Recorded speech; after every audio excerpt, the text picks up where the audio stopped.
Budget, കേന്ദ്ര budget നടത്തിയത് ഒരു ഞായറാഴ്ച നടത്തുന്നു. അത്രയും എമർജൻസി ഉണ്ടോ? വേണമെങ്കിൽ തലേദിവസം നടത്താം, അതിൻ്റെ തലേദിവസം നടത്താം, അല്ലെങ്കിൽ പിറ്റേ ദിവസം നടത്താം. ഞായറാഴ്ച നടത്തിയത് എന്തുകൊണ്ടാണ്? ഞങ്ങൾ വെല്ലുവിളിക്കുന്നു, ഞങ്ങൾ വേണേൽ ചെയ്തിരിക്കും എന്നുള്ളതാണ്. ഇപ്പോൾ കണ്ടിരിക്കുന്ന JEE മെയിൻ എക്സാം, എഞ്ചിനീയറിംഗ് പ്രവേശന പരീക്ഷയുമായി ബന്ധപ്പെട്ട് ആ പരീക്ഷ നടത്തുന്ന പെസഹ വ്യാഴാഴ്ചയാണ്, ഈസ്റ്റർ ദിവസമാണ്. എന്താണ് ഇത്? ന്യൂനപക്ഷത്തിനെ വെല്ലുവിളിക്കുകയാണ്. നമുക്കറിയാം, വടക്കേ ഇന്ത്യയിൽ നമുക്ക് ഇന്ന് ചർച്ചിനെതിരെയും അതോടൊപ്പം തന്നെ ന്യൂനപക്ഷത്തിനെതിരെയും അക്രമങ്ങൾ നടക്കുന്നു എന്ന് ഛത്തീസ്ഗഡിൽ നടക്കുന്നു.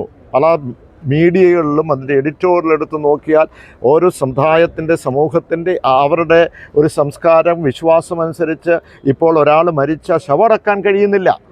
അവർ പറയുന്ന ആ രീതിയിൽ വേണം ആ ശവമടക്ക് നടത്താൻ, അല്ലെങ്കിൽ ചിതയിൽ വെച്ച് വേണം എന്നൊക്കെ പറഞ്ഞാൽ അതിൻ്റെ അർത്ഥം എന്താണ്? ഇവിടെയുള്ള ഒരു തരത്തിൽ പറഞ്ഞാൽ നമ്മുടെ ഒരു പ്രാദേശികമായ ചില വിശ്വാസങ്ങളും മതങ്ങളും ഉണ്ടെങ്കിൽ ആ മതത്തിൻ്റെ ആ വിശ്വാസവും ആ സംസ്കാരവും പാരമ്പര്യവും ഇല്ലാതാക്കാൻ ശ്രമം, അതിൻ്റെ ഭാഗമായി ഇന്ന് വിദ്യാഭ്യാസ മേഖലയിലേക്ക് വന്നു. വളരെ ഗൗരവത്തിൽ ഇത് എടുക്കേണ്ടതാണ്. ഇതുമായി ബന്ധപ്പെട്ട കേന്ദ്രത്തിൻ്റെ മന്ത്രിയേക്ക് എമച്ചാടിക്ക് ഞാൻ ലെറ്റർ അയക്കുകയും അത് വളരെ ഗൗരവത്തിലെടുത്ത് ഇതിൻ്റെ നടപടി തിരുത്തണം എന്ന് ആവശ്യപ്പെട്ടിട്ടുമുണ്ട്.